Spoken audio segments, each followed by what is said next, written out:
трибунадан сіздерге да бір мисалды айтып қояйын. Мына бүгін азыр Женганы алдырып отырамын емеден, тегелі Оштон.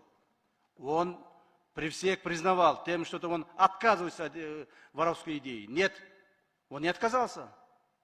Бұл экранға айтып қойып, он продолжает. Я сделаю так, что он не продолжал.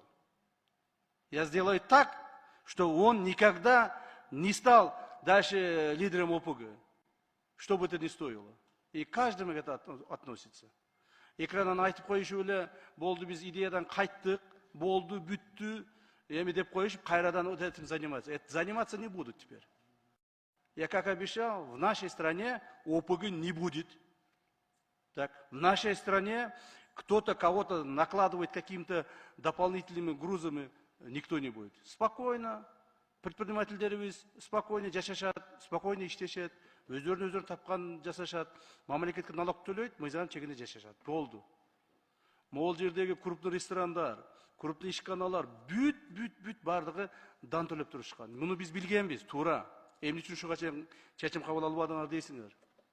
Билгенбиз, бирок вакыт эми келди. К тому, чтобы наступить, я 2 года готовился. Ачык айтайын.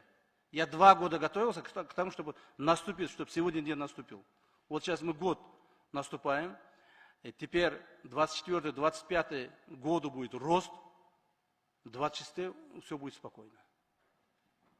Криминалын деп чыккан адамдардын жок кылабыз. Баягы мен Женганы эмне үчүн пример кылып айтып атам. Он тоже был один из лидеров ОПГ в нашей стране. Давайте открыто будем говорить. Так. Ал экранга чыгып мен кайттым деп коет, а бирок на самом деле занимается.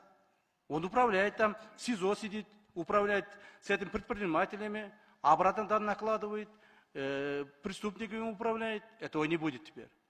Ни Раима Троимова, ни Кольбаева, ни Дженга, никто не будет управлять ни с кем. Будет управлять закон нашей страной. И это главная задача, которую поставил наш уважаемый президент перед нами.